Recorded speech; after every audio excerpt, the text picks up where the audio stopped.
To help understand some of the concepts that we looked at in Lesson 1, we're going to take a look at an analysis game between Van Schur and Teachman. You can find this game on chessgames.com, and I provided a link to this game. And you can also find this game in the book Logical Chess Move by Move by Chernev, and I put a link to the Amazon page where they sell that book. You can also buy it on several e-reader platforms as well. So what are we going to look at in this game? So we've talked about the pieces and we talked about the phases of the game. So we're going to see, especially in the opening and middle game, how each player tries to reach their specific end.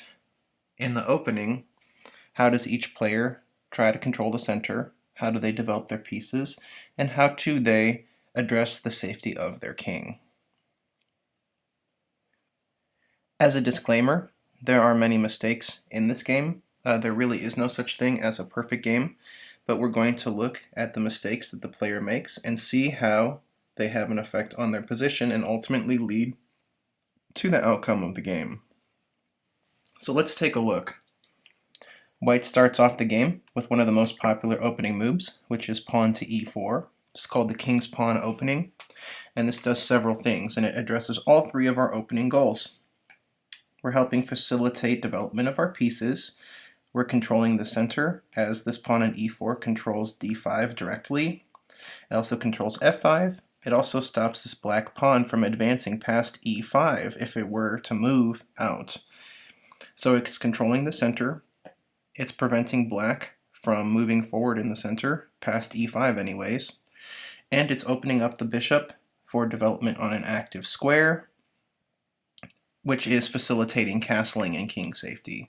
So you can see that white is basically accomplishing all three of their opening goals in one move. That's always a good thing, and that's a great opening move.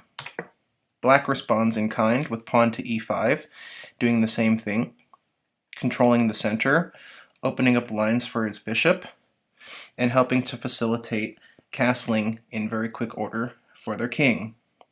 Very good. White's next move is a natural one. It develops a king-side piece, getting ready for castling, which is good. It also declares an attack against this e5 pawn. And when we get into next lesson, we're going to talk more about counting, but just as a quick introduction, we're always going to be making sure in chess to be counting and talking about piece safety. And is a piece safe? Well, the simple answer to that is if a piece has more attackers than it has defenders, it's not safe. So for example, is this e5 pawn safe? Well, let's look. How many pieces are attacking it? 1. How many pieces are defending it? 0 pieces. So is the piece safe? No, it's not. So black is in a position where they have to address that. In general, anytime that you can issue an attack on a piece while developing a piece of your own, that's good because you're advancing your own position and your own plan while simultaneously restricting the options that your opponent has to respond to your plan. If we were to do a move that didn't attack anything, black could literally do anything that they pleased.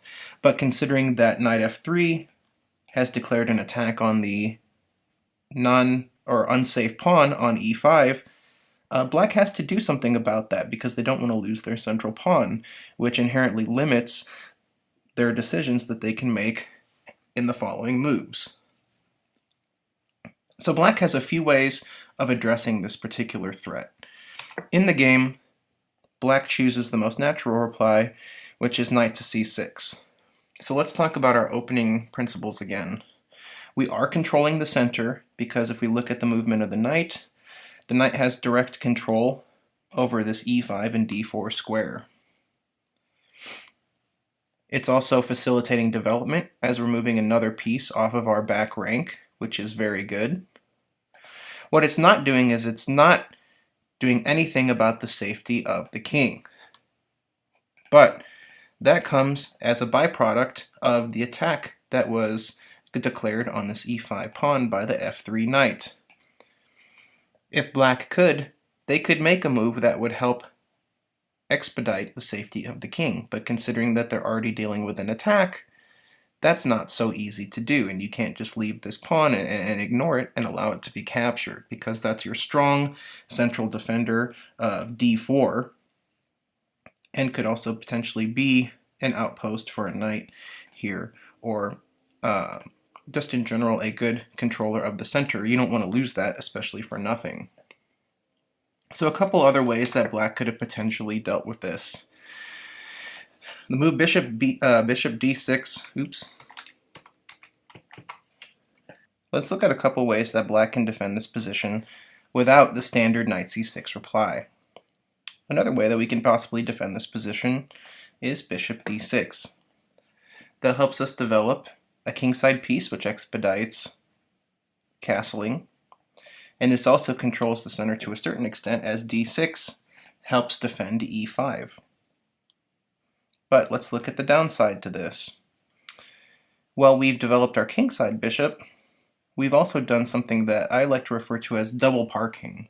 Whereas we've double parked this d7 pawn, whereas if we ever want to move this pawn, which we definitely do to help control the middle, we're going to have to move the bishop out of the way and then move the pawn.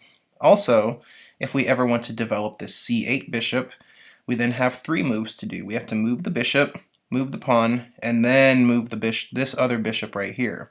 So that's 3 moves to achieve one specific end, because we put this bishop in a position that blocks this pawn, which blocks this bishop. So in this particular regard, bishop d6 is not a good move, because we're double parking this d7 pawn, and we're not facilitating piece development, because we're going to have to make 3 moves to help develop this particular piece, which we really should only have to make 1 or a maximum of 2 moves to do. The first move being moving either this pawn or this pawn to open up the diagonal, and then move the bishop to an active square on either diagonal. So bishop d6 isn't good. We can also consider d6. This is at least better than bishop d6, but it's considerably passive, and let's talk about our opening principles again. It does control the center because it provides a pawn defense and it creates a pawn chain, which makes e5 considerably stronger than it would have been without a pawn chain like this. So it helps control the center to a certain extent, but it doesn't facilitate development because it's not getting this knight out, it's not helping this bishop get out, it's not helping the king develop it and castle any faster.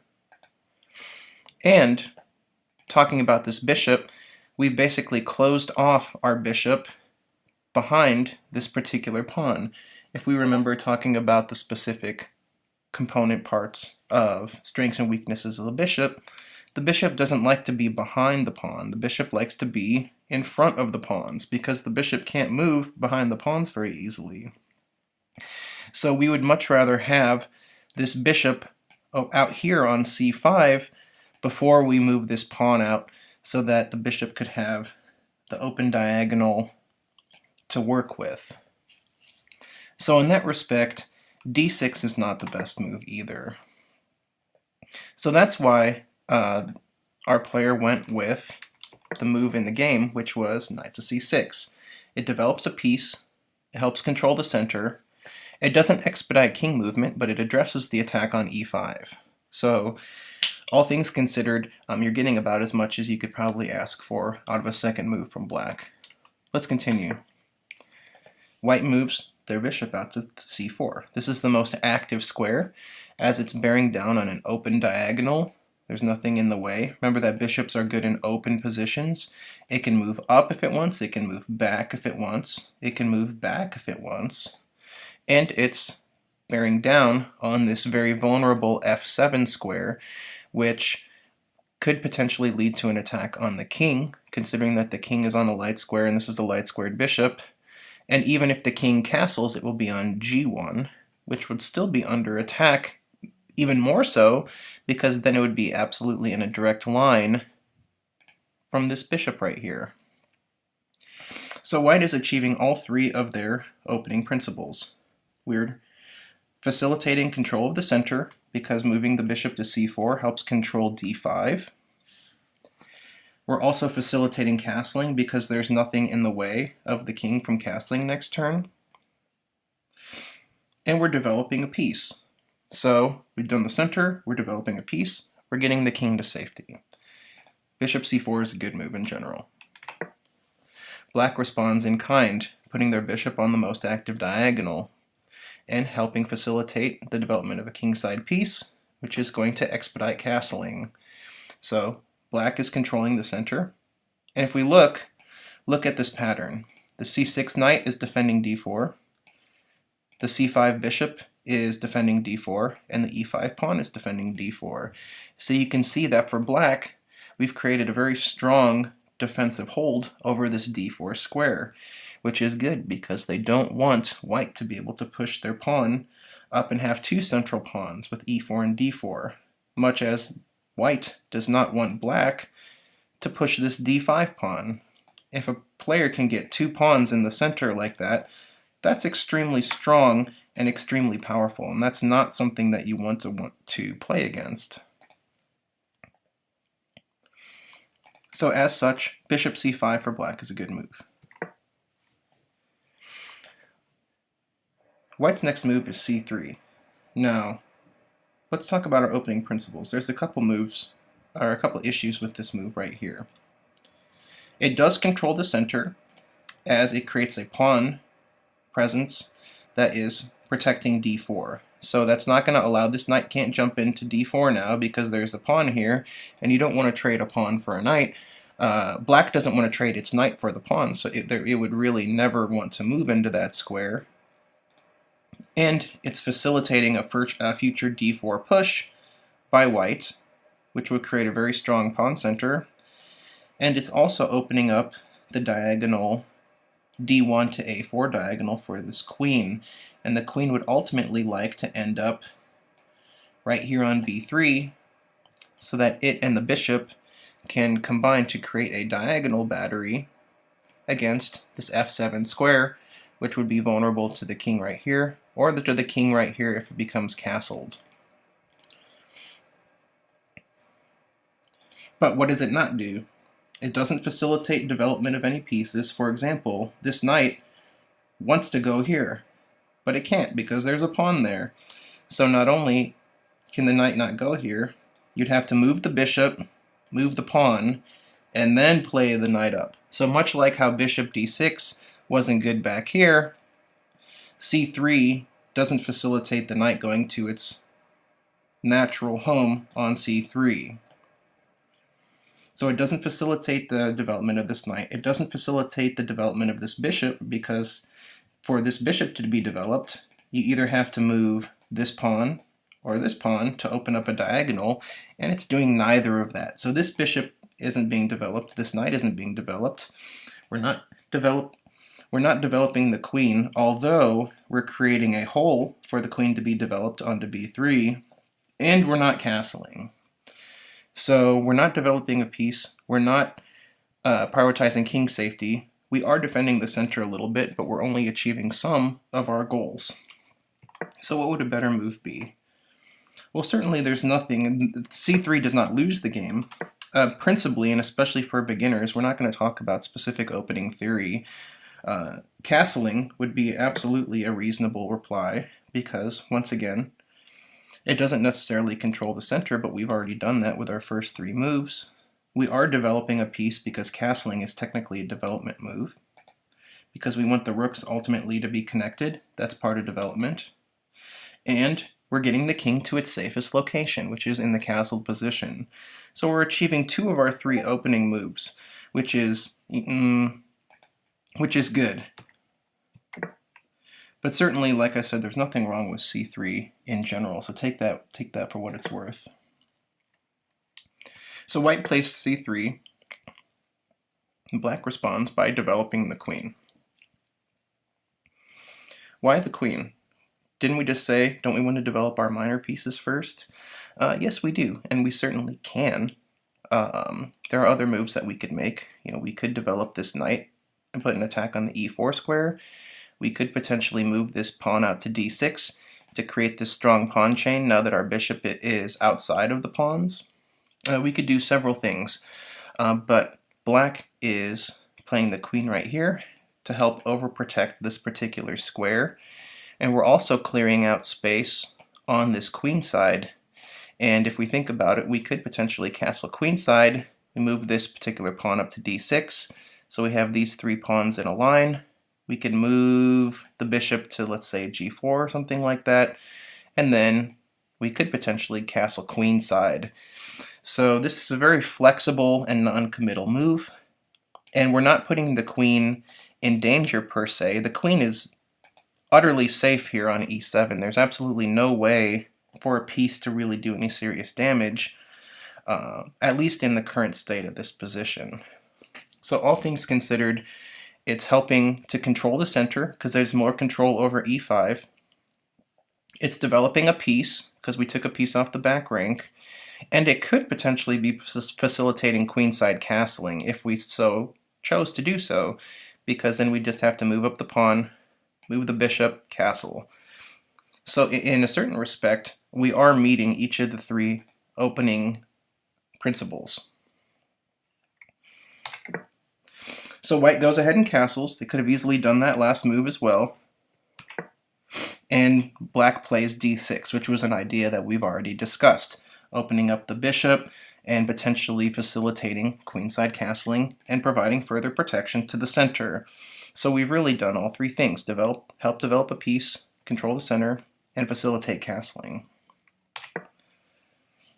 White responds by lashing out in the center with d4. Well, this is certainly not a bad idea. We are facilitating the development of this c1 bishop by opening up the line on this diagonal, which is definitely good. We're controlling the center by putting a pawn on d4. And let's say if we were to have a capture-capture, let's look at that. If we were to capture here, who's better from this capture? This is something when we talk about thinking like a strong player, this is a decision that chess players make, and sometimes make without enough effort or thought, which is, okay, who's better after each trade? Black gave up its central c5 or e5 pawn right here, and white gave up its c3 pawn. We talked about why the c3 pawn was not necessarily well placed, because we want the knight on c3. And now black has helped facilitate that by trading off a pawn to open up this particular square after trade and trade. Also, black gave up its central pawn for a non-central pawn, which that's not really very desirable either.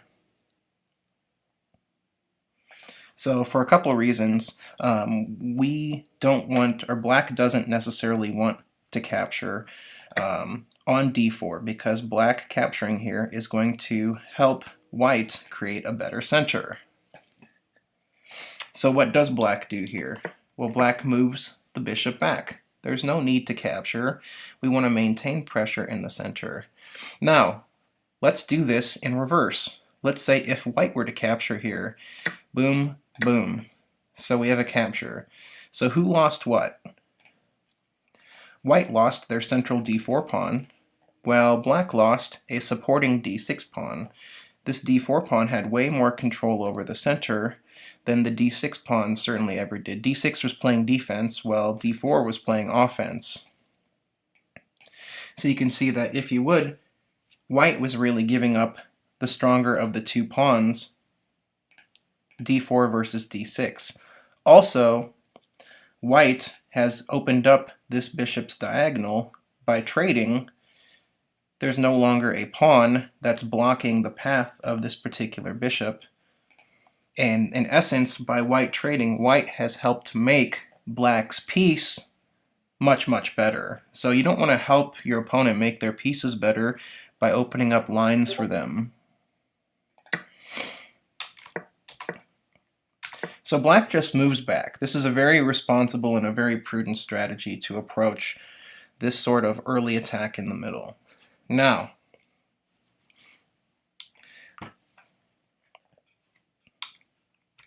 white makes what we would consider the first of their inaccurate moves, which is a4. And why are they making a move like a4?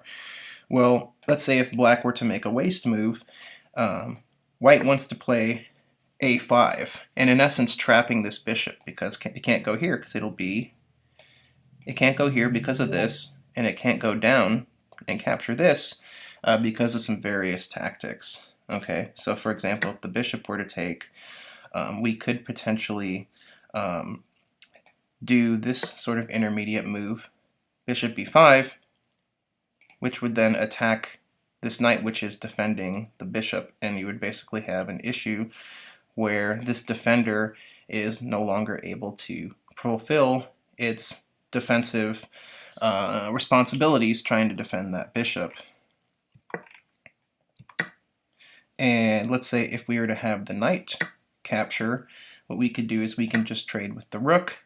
The rook comes up, captures the knight, bishop captures the rook, and then our queen comes in and delivers check. Remember from our mini lesson on the power of the queen and the vulnerability of the king, check is one of the king's biggest vulnerabilities. The black king now has to address the check either by moving a pawn out or by blocking with the bishop, and no matter which move they do, white can scoop up. Let's say they block with the bishop, black scoops up this pawn or this bishop, so in essence you've traded a rook and a pawn for two minor pieces. So that creates somewhat of a dynamic imbalance. c7 is under attack. White is still much better developed. Black doesn't want to get into a position where they're trying to have to defend a position where they don't even have their king safe. So in either respect, white is going to be better if they allow this a5 move. So black can't do that. So black's not going to play a waste move, nor they should not play a waste move. Instead, they play a6. This is good because it provides a defense and a retreat square for this bishop right here on a7, and you're going to see this play out because white continues to push a5 and black moves back. So while white is certainly trying to be aggressive and push a spatial advantage, which they certainly have a lot more space on this portion of the board, right, because of this pawn. We have to think about the downsides of the white position. White is relatively undeveloped on this side of the board, and you don't really want to start attacking until you have all of your potential forces at your disposal to use in an attack. That's like if you were an army general, you wouldn't want to have a battle with an opposing army if you only had 75% of your forces versus 100% of their forces. You want to use all of your resources at your disposal.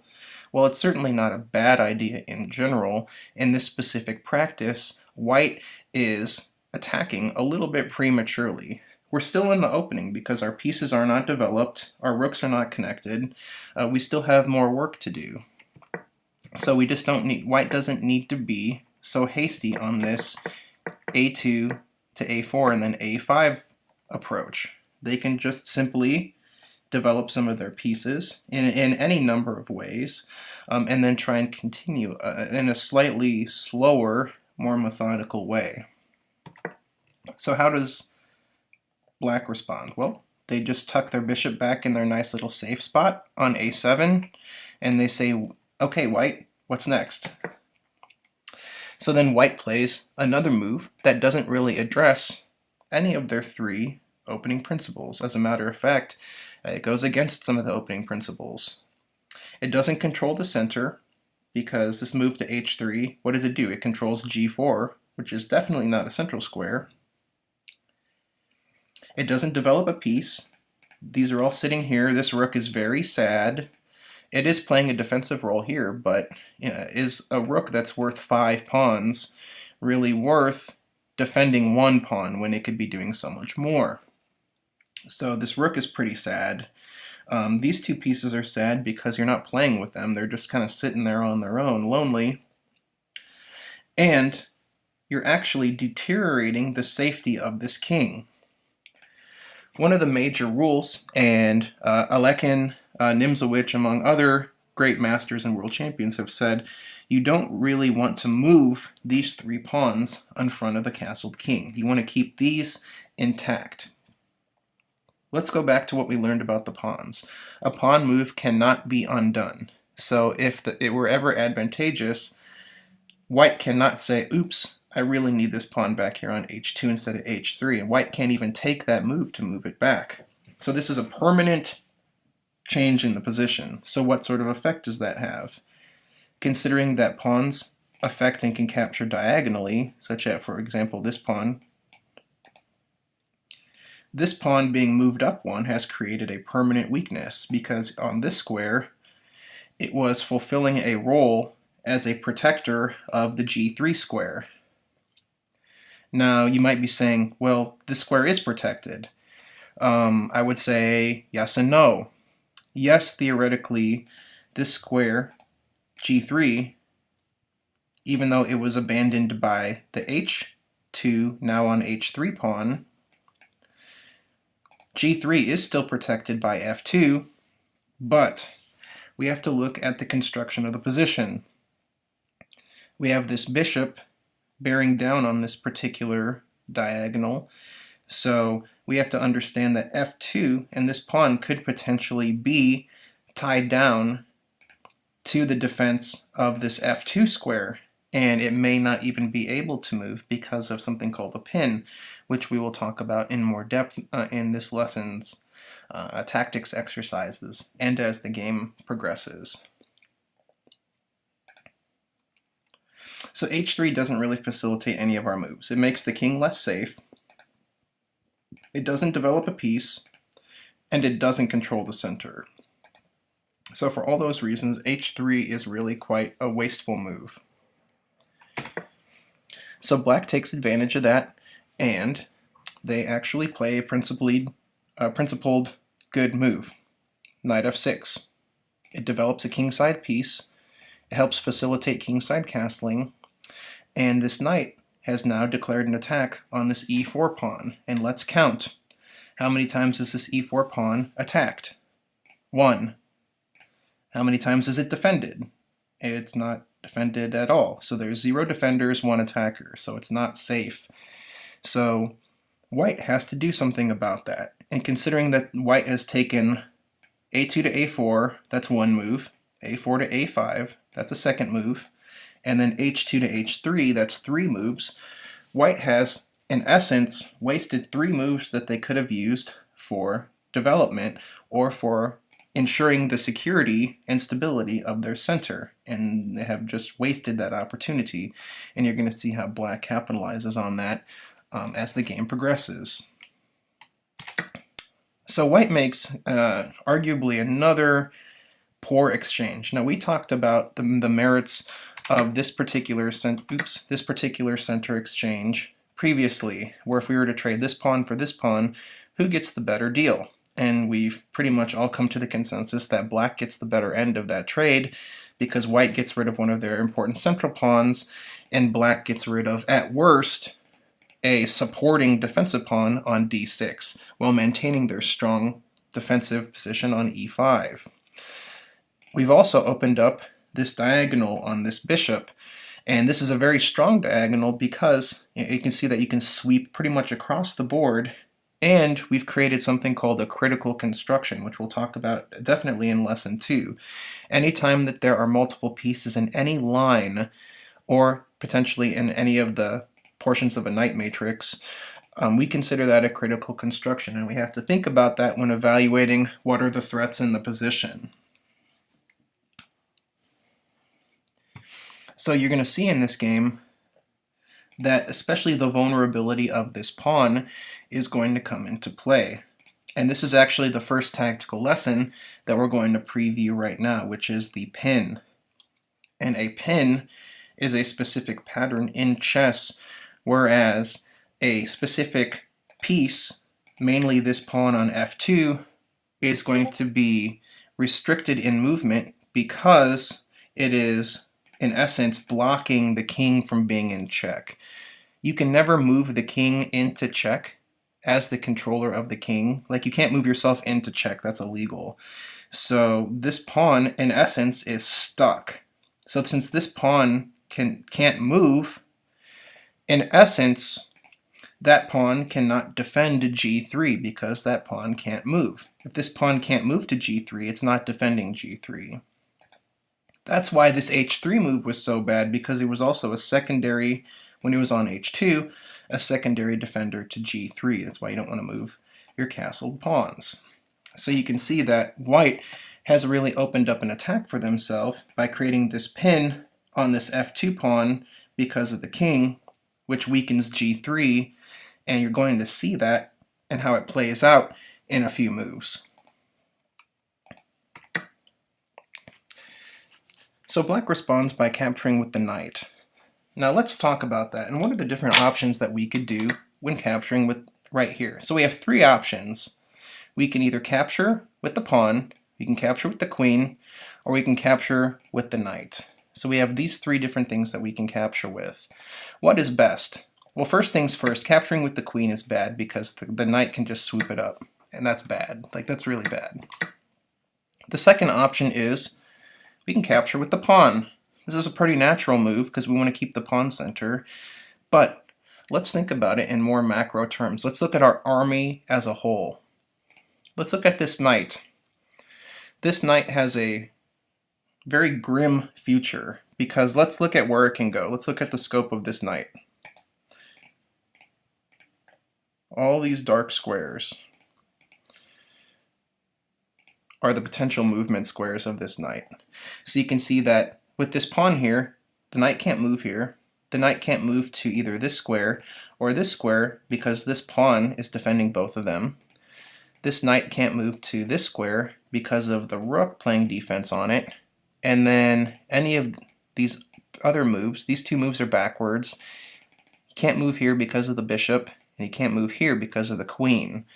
So while this knight looks relatively well placed, it doesn't really have a future, and it's going to take forever for it to have to maneuver into a position where it's going to be useful again. For example, it might have to go back and then maybe up to here, you know, from here to here, and then up to here maybe, to try and become more active and have a future. It could potentially try and have a future over here. We can try and move it over here. But at any rate, that's a considerable amount of moves to make to try and make a piece better when we can just address it right off of the bat, which is exactly why in the game black took with this knight. So we improved the position of the knight. We've kept this strong central presence, and we've created a double attack. This knight is now attacking this bishop and this knight. So white has to address that. White can't just, white just can't make a move, just like a bishop like this, because they'll take the bishop for free and the game will be over. So black, in essence, is making white influence. Black is influencing white's decision, which limits their options. And anytime you can limit your opponent's options in chess, you are at an advantage because you're dictating the game as opposed to your opponent dictating the game. So, knight e5. How white responds to this? They either can move the bishop or they can potentially try to capture. Knight takes knight. They can move the bishop back. You can potentially defend the bishop. You have a few different options that you can do. However, what black did is black decided to capture again. Knight takes knight on e5. Now, this does remove a very well-placed knight that black has on e5. It also deals with the attack that this black knight had on the bishop on c4. But what's the downside of this move? Well, let's look at the castled position. The castled position is already compromised because we have this gaping hole on h2 g3, where because of this pin, g3 is weak, h2 is weak, and we've removed basically our only defending piece, which is the knight. The knight is the best defender of the castled king, And in essence, we've said, we don't need to worry about having defenders for a castle king, and that's never a good decision to make. And also, we've neglected all of our pieces here. We're not developing, and we're not really doing anything to try and control the center. What white has done in this game is they've tried to launch a premature attack without using the full extent of their resources. Potentially another decent move for white could have been, for example, knight to d2. That defends both this pawn, which is under attack still from this knight, remember that. It defends this bishop, so this knight can't take this bishop. And if black decides to say, okay, well, I'm going to take your bishop, let's look at this exchange. Exchange, exchange. Black gave up their amazing bishop on e5 for this relatively mediocre bishop on d2. And even though this pawn is temporarily not safe, it can't be captured because of the pin and the critical construction on the e-file where the rook is bearing down on the knight, and the knight can't move away because the rook is also attacking the queen. So black is in a relatively tough position here where they're going to ultimately have to give this knight up to save the queen and ultimately the king in the game. So black would never want to capture in a particular position like this because they're giving away one of their best centrally located pieces for basically nothing, right? This exchange, this for this, that's not a good exchange because this piece was much better than this piece, and taking both of them off the board, white is left with a positionally advantageous piece exchange in position. And remember that this pawn can't be taken for the reasons that we just looked at.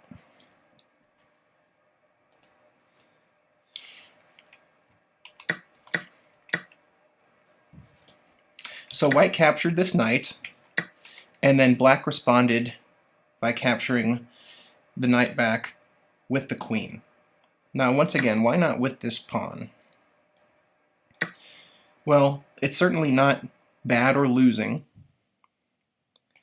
This pawn is controlling d4 a little bit better. We've opened up this line, which is good because we could potentially throw a rook over here and start an attack this way. But let's look at what could potentially be a more active move.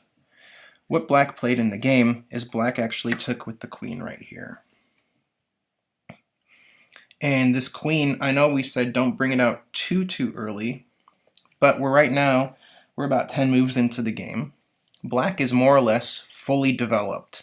And I know that this bishop is stuck back here, but this is one of the rare instances where a c8 and a c1 bishop can technically be somewhat developed in their home square because they play such an aggressive role swooping into the kingside position.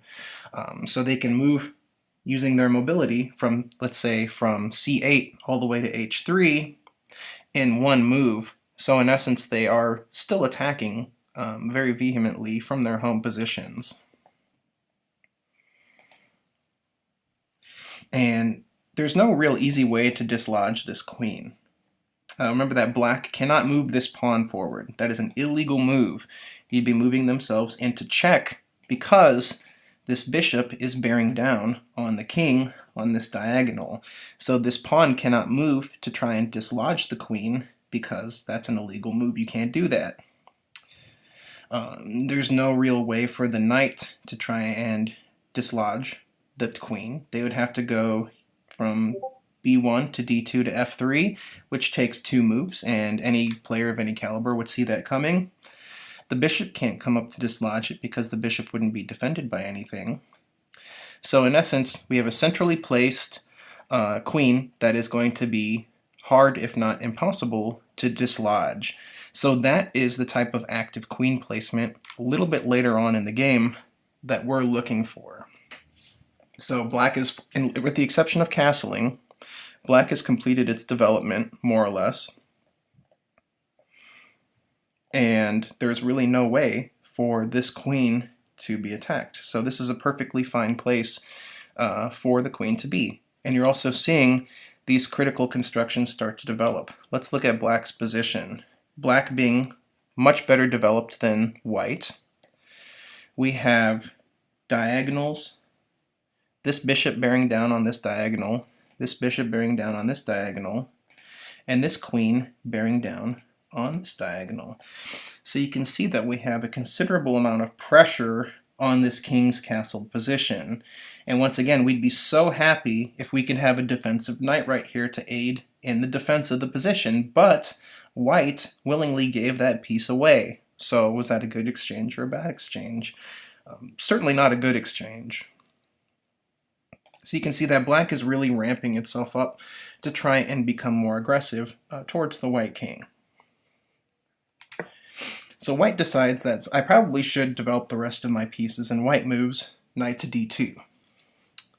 This is somewhat of a bluff defense of e4.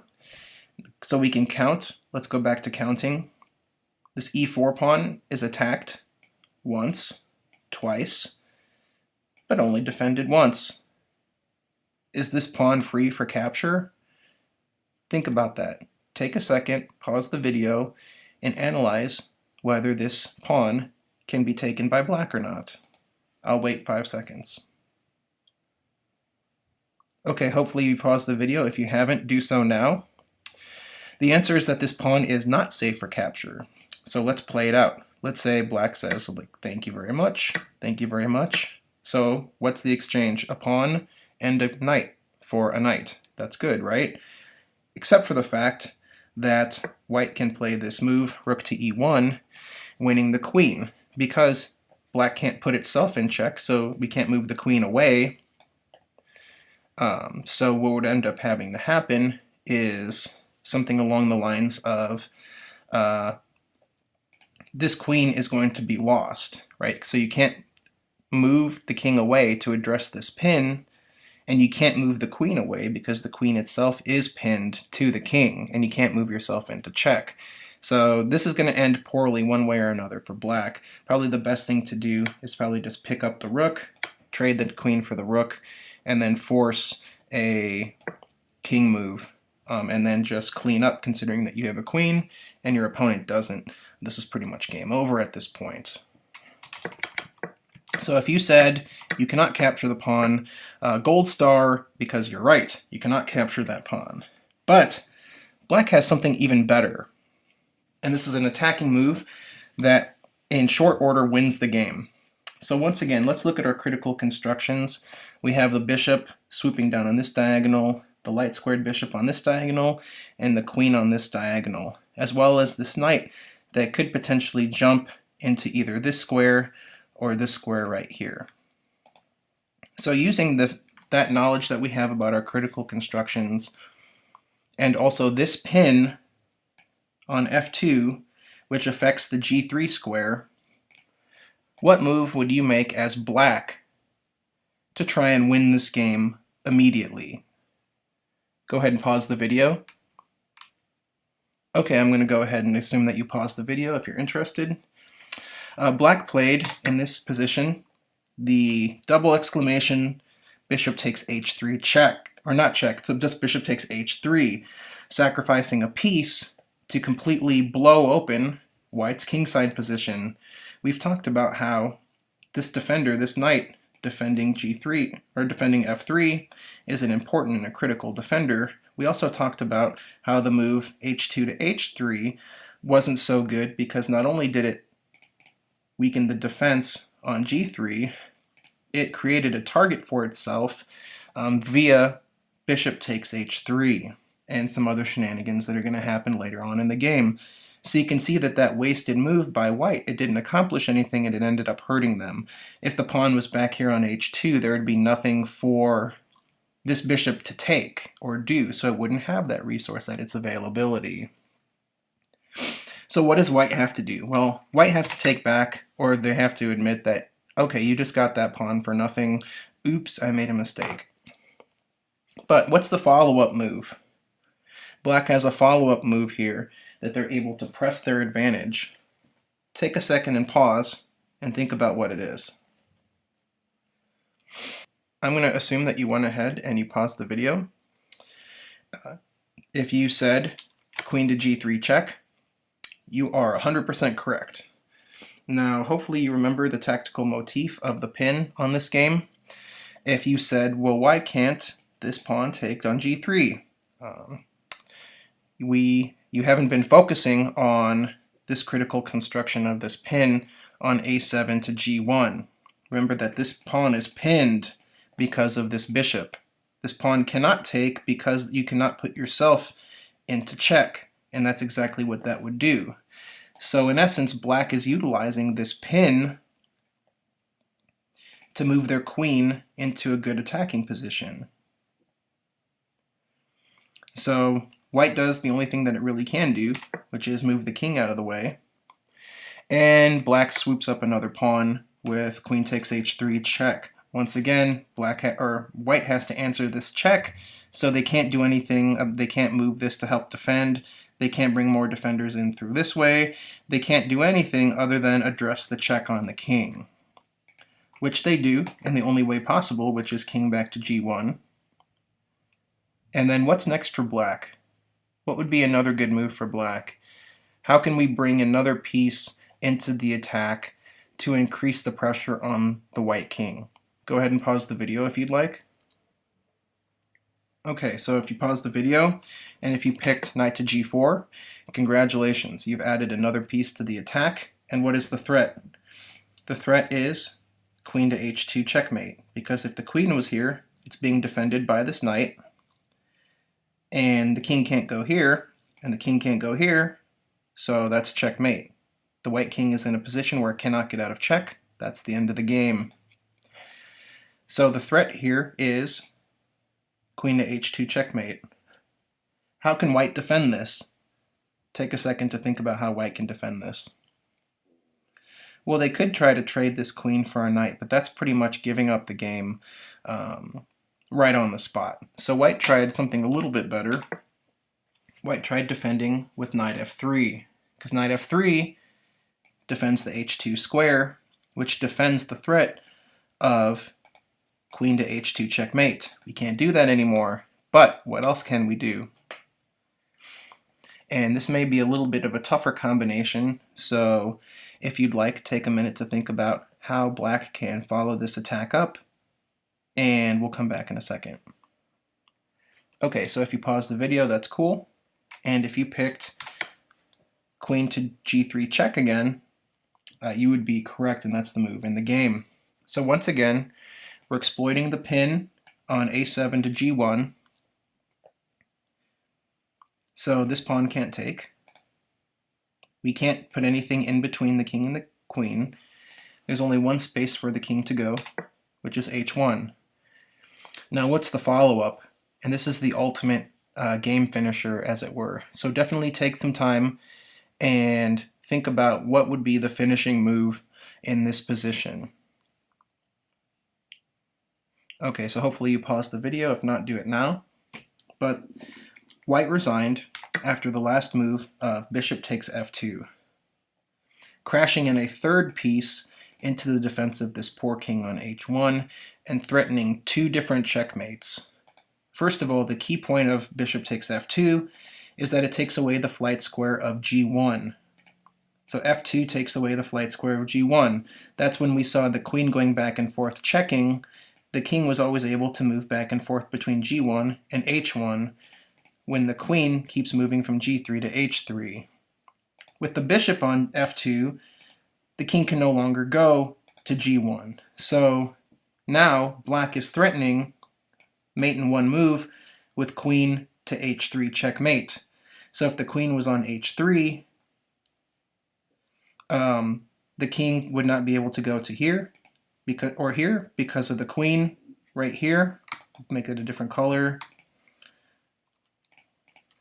And because of this bishop, the king can't go here. So all the squares are full, so that would be the end of the game. Basically, let's make a nothing move. Check, and then they would have to interpose with the knight, checkmate, because can't go here, game's over. So that's not going to work. And you might ask yourself, well, is there a way that we can possibly try to resolve some of this pressure by giving some of the material back? Because let's look at the material, right? So black sacrificed their bishop, so black in essence is a piece down.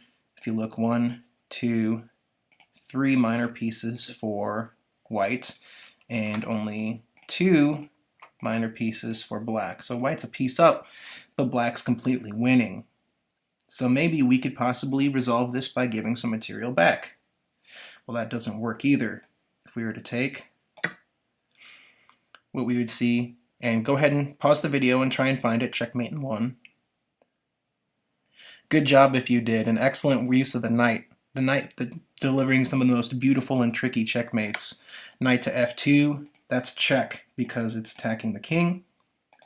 The king can't move here, or here, or here, because of the queen defends here and down this line. This is checkmate as delivered by the knight. So after the move, bishop to f2, white rightly resigned. So let's look at the key themes of this game, especially the themes of the opening. What did white not do? Well, we can say that white played very poor principally. They made moves that did not support the center, did not expedite development, and did not keep their king safe. Starting with potentially this move c3, although that's maybe not the worst move, but definitely starting with this idea of a4, a5. a4, a5 is a beginner's trap, and perhaps white thought that black would fall into a beginner's trap. But a good piece of advice I always give my students is assume that your opponent is competent enough to see obvious traps. So in that regard, give your opponent some respect. Don't completely wreck your position trying to bank on some sort of shenanigans trick. Okay, it's better to play Prince-a-Bleed and win Prince-a-Bleed than to win a cheap game from a cheap trick. So you see that white wasted 2 moves, a2 to a4 and a4 to a5, where black was able to basically, and then again h2 to h3, well, black was able to use those 3 moves to better their position. Secondly, white relinquished their control of the center while their pieces were still undeveloped. So that's principally a very poor decision to make, and they doubled down on their bad decision by getting rid of their best and really only defender of their king side with this knight takes e5. Like we said before, I mean, even knight on b to d2 is a much better move, because if black were to capture, we recapture, and then white is happy with this exchange. And we can just continue on, develop the bishop, and life is pretty good. And remember that we have this pin on this file so that this pawn is more or less immune from being captured. So you see that white basically made 3 wasted moves that didn't control the center, that didn't develop their pieces, and that ultimately made the safety of their king, made their king less safe, and black was able to capitalize on that and also capitalize on this pin that white allowed to happen because they captured on d4, removing the pawn, which was an obstructor of this bishop's scope. With this pawn here, there's no pin on f2 because there's a pawn here that's blocking the pin. With no pawn here, we've made this bishop extremely strong by opening up its line. That's something we don't want to do, and which black exploited to great effect, sacrificing a piece, bringing more pieces into the fray, providing more threats than white can answer, and then ultimately delivering an overwhelming attack to win the game. So hopefully this game helped illustrate our opening principles and also illustrate the movement of the pieces, and especially the opening and middle game phases of the game. whilst also exemplifying this week's tactical pattern, which is the pin, which was the definitely most influential pattern that led to the victory in this game, a la bishop takes h3, g takes h, and then this pin right here with queen to g3. We saw that used twice, both to great effect, and that ultimately helped black win the game.